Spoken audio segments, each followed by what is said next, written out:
तो हेलो करमेलो। हाँ, तो मैं जानता हूँ कि तुम लोगों ने अभी तक doctor strange multiverse of madness देख लिया होगा, पर क्या तुम लोगों ने ये नोटिस किया कि हमें इस पिक्चर में मिस्टीरियो का हिंट मिला था? और हिंट तो छोड़ो, हमें पूरा का पूरा लिविंग ट्राइब्यूनल मिल गया था। क्या तुम लोगों ने नोटिस नहीं किया? अरे यार, मैं जिंदा हूँ, तुम्हारा भाई भी जिंदा है, मैं बताऊँगा तुमको। ऐसे फैक्ट्स और डिटेल्स बताऊँगा इंटरनेट पर ढूंढने से ना मिलेगी। तो फैक्ट्स और डिटेल्स का सिलसिला जारी रखते हुए let's begin. Number 1, clock of levitation. तो दुनिया जहान का दुख मिटाने के बाद डॉक्टर साहब खुद अपने दिल पे पत्थर लेके खुद ही दुख लेने आते हैं। तो इस सीन को तुम ध्यान से देखो तो उनके वो जो 2 पीस है ना, वो पॉकेट स्क्वायर नहीं है उनके पॉकेट में, वो पॉकेट स्क्वायर नहीं, वो क्लॉक ऑफ लेविटेशन है। ध्यान से देखो तो वो कुछ ही देर बाद जब शूट अप करते हैं ना सीन में, अगले सीन में डॉक्टर स्ट्रेंज, तो उसको खींच के वो वापस पहनते हैं। नंबर 2, शुमा गोराथ। मार्वल कॉमिक्स में इस एक आंख वाले गुलाब जामुन का नाम शुमा गोराथ होता है, जो डॉक्टर स्ट्रेंज से भिड़ने आता है कुछ देर बाद मूवी के स्टार्ट होते ही। लेकिन डॉक्टर स्ट्रेंज इसके आंख देखते ही बोलते हैं कि आंख दिखाता है मादरजात। पर क्या तुम लोगों ने नोटिस किया कि पूरे पिक्चर में किसी ने इसका नाम शुमा गोराथ नहीं लिया? और ऐसा क्यों? क्योंकि शुमा गोराथ नाम के कैरेक्टर का राइट्स मार्वल के पास है, लेकिन इसके नाम का राइट्स एक हीरो सिग्नेचर नाम की कंपनी के पास है। तो मार्वल सबका बाप तो है नहीं जब सबका कॉपीराइट खरीदते बैठेगा। नंबर 3, ब्रूस कैम्पबेल एके हिडन मिस्टीरियो। अब तुम में से आधे से ज़्यादा लोग तो जानेंगे भी नहीं कि ये आदमी कौन है, जिसे हमने पोस्ट क्रेडिट सीन में देखा था, या फिर ये एक फ़नी कैरेक्टर के टाइप में इसको बना के रख दिया है मार्वल ने। लेकिन सैम रेमी का ये one of the favourite character है। क्यों पता है? क्योंकि तुमने इसको बहुत बार देखा होगा, लेकिन तुम्हें याद नहीं होगा कहाँ देखा है। मैं बताऊँ कहाँ देखा है? स्पाइडरमैन 1 का ये सीन याद है? What's your name, kid? The human spider. The human spider, that's it? That's the best you got? या स्पाइडरमैन 2 का ये सीन याद है? I have to see this show. You just let me in, I'll stand in the...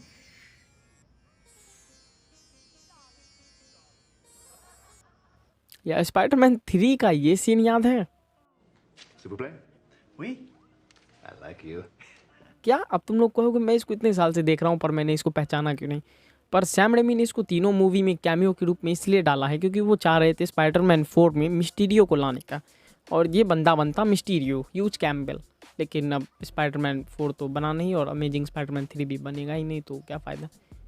और इसी रूप में वो दिखाना चाह रहे थे कि ये बंदा शुरू से ही पीटर पार्कर को और स्पाइडरमैन दोनों को आइडेंटिटी को जानता था कौन है। तो इसी तरह से सैम रेमी सेटअप करते तो one of the biggest Marvel villain Mysterio का, लेकिन उनका सपना अधूरा ही रह गया। इसलिए ह्यूज कैम्पबेल को ट्रिब्यूट के रूप में इस फिल्म में कैमियो देने के लिए बुलाया गया था। Number 4, Doctor Strange knows Spiderman. जब अमेरिका सैवेज और डॉक्टर स्ट्रेंज इस कैफ़े में बैठ के बात कर रहे थे और चाय पी रहे थे, तब डॉक्टर स्ट्रेंज ने बात छेड़ी एक स्पाइडरमैन की। उन्होंने स्पाइडरमैन के सारे कैरेक्टरिस्टिक्स बता दिए, कैसे वो जाले मारता है, कैसे वो दीवार पे चढ़ता है। लेकिन मुझे लग रहा है वो पीटर पार्कर को वो भी अब भूल चुके हैं, क्योंकि उन्होंने इंसान मतलब पीटर पार्कर का एक बार जिक्र भी नहीं किया। और ध्यान से याद करो स्पेल को, तो वो स्पेल था कि जो अर्थ पे है इस वक्त, तो पीटर पार्कर को भूल जाए। तो मुझे लग रहा है डॉक्टर स्ट्रेंज पीटर पार्कर को भूल चुके हैं मेरे हिसाब से। लेकिन देखो, अब ये दारू टोना करता है ये मास्टर साहब, काला जादू भी अब सीख चुका है, कहीं इसको पीटर पार्कर फिर से याद आ जाए। Number 5, doctor strange sisters deleted footage. तो जब doctor strange multiverse of madness में इस उम्मीद में आते हैं कि कोई इनकी इस यूनिवर्स में मदद कर दे, तो उनको मिलता है चंडाल डॉक्टर स्ट्रेंज, जो इनसे सबूत के रूप में एक सीक्रेट मांगता है। तो डॉक्टर स्ट्रेंज कहते हैं कि मेरी एक बहन थी डोना नाम की, जो कि बचपन में ही बर्फ़ में गिर के मर गई। पर क्या तुम लोगों को मालूम है कि डॉक्टर स्ट्रेंज 1 में एक लड़की इस नाम की, मैं नाम नहीं बोलूँगा क्योंकि इंडिया में इसको ख़राब माना जाता है, तो ठीक है मैं नाम नहीं बोलूँगा। तो ये लड़की जो थी उसने अपना शूट किया था कैमियो डॉक्टर स्ट्रेंज 1 में डोना का, लेकिन वो मार्वल वालों ने कट कर दिया, तो फिर हमें कभी पता ही नहीं चला कि डॉक्टर स्ट्रेंज की सिस्टर है कौन। Number 6, Christine uses doctor strangest gun. हाँ, तो इस वेपन का नाम है ब्रजायर ऑफ बूम। जो डॉक्टर स्ट्रेंज जब गहरी निद्रा में अब दूसरे डायमेंशन में ट्रेवल कर रहे थे, तब क्रिस्टीन ने इसको चला के दो भूत प्रेतों से रक्षा की। साला हनुमान चालीसा पढ़ लेती तो ज़्यादा अच्छा रहता है वैसे, लेकिन रक्षा करते हुए जैसे ही क्रिस्टीन ने ये बंदूक उठाया, मुझे कुछ याद आ गया, ये बंदूक मैंने कहीं तो देखा था डॉक्टर स्ट्रेंज 1 में। तो ये वो सीन था। You don't know how to use that, do you? Number 7, and credits. तो इस टॉपिक में हम एंड क्रेडिट का बात कर लेते हैं, क्योंकि मैंने इस पर सेपरेट वीडियो नहीं बनाया है कुछ यूट्यूबर्स की तरह।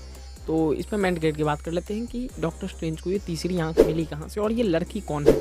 तो पहले तीसरी आंख पे बात करते हैं। तो ये डॉक्टर स्ट्रेंज की तीसरी आंख मार्वल कॉमिक्स में भी थी, लेकिन ये तीसरी आंख का काम मार्वल कॉमिक्स में डॉक्टर स्ट्रेंज को इल्यूजन्स एंड गेंजुत्सु के पार दिखाना था। MCU में ये क्यों है ये मुझे अभी तक पता नहीं है। ये जिसने भी डार्क वर्ल्ड पढ़ा उसको मिला है, लेकिन वांडा को क्यों नहीं मिला, इसलिए मुझे लग रहा है इसका कोई बड़ा कारण होगा जो हमें आगे चल के MCU में पता चलेगा। तो अब बात कर ले इस लड़की की, तो ये लड़की है, इसका नाम है क्लिया, जो कि डोरमामू की भांजी है। और डोरमामू की बहन की जब ये बेटी हुई थी तो डोरमामू काफ़ी कमज़ोर पड़ गई थी, इसलिए डोरमामू की बहन ने इसको अबैंडन कर दिया। इसलिए उस दिन से इसको पता ही नहीं है इसकी माँ कौन है, इसका मामा कौन है। और ये डार्क डायमेंशन की सॉर्सरर सुप्रीम भी कहलाई जाती है।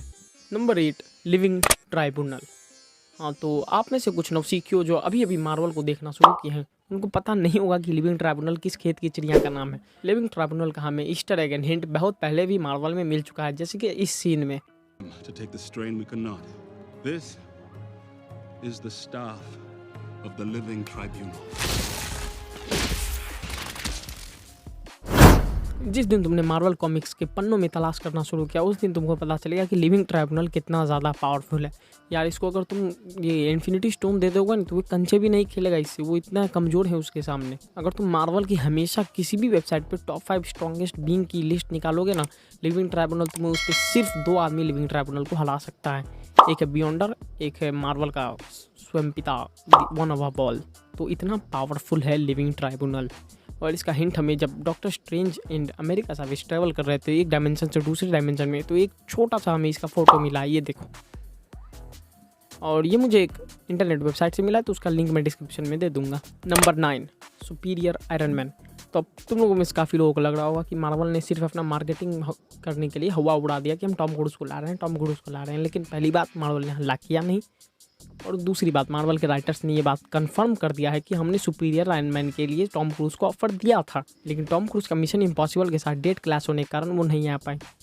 मुझे तो लग रहा है अच्छा हुआ नहीं आ पाए, नहीं तो वो भी वांडा के हाथ से मरने ही वाला था। Number 10, who is the husband of Wanda in this universe. तो आप लोग सोच रहे होंगे कि इस यूनिवर्स में वांडा के पास असली के 2 जीते जागते बच्चे हैं, तो ये हुए कैसे, ये विजन से तो हो नहीं सकता है।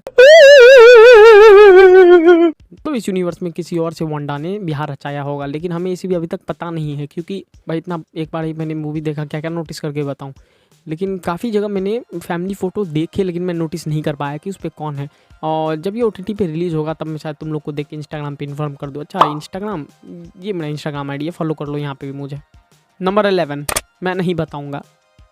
नहीं, ये कोई फैक्ट नहीं है, मैं नहीं बताऊँगा मतलब मैं नहीं बताऊँगा। भाई मेरे पास तुम्हारे अमीर यूट्यूबर जितने पैसे नहीं है 20-20 लाख के मंथली, मेरे पास तो साला AC भी नहीं है, मैं पंखा बंद करके रिकॉर्डिंग कर रहा हूँ। दर्द समझो ना यार मेरा। तो चलो इसी नोट पे वीडियो को ख़त्म करते हैं। बाय बाय, बाद में मिलते हैं, चलो बाय। अरे रुको, अगर टिम्बूबा के बारे में जानना है तो लेफ्ट वाले वीडियो पर क्लिक करो, और अगर तुम्हें मेरा लेटेस्ट वीडियो देखना है तो राइट वाले वीडियो पर क्लिक करो। तो चलो, थक गया हूँ भाई, इसी नोट पे लेट्स बाय।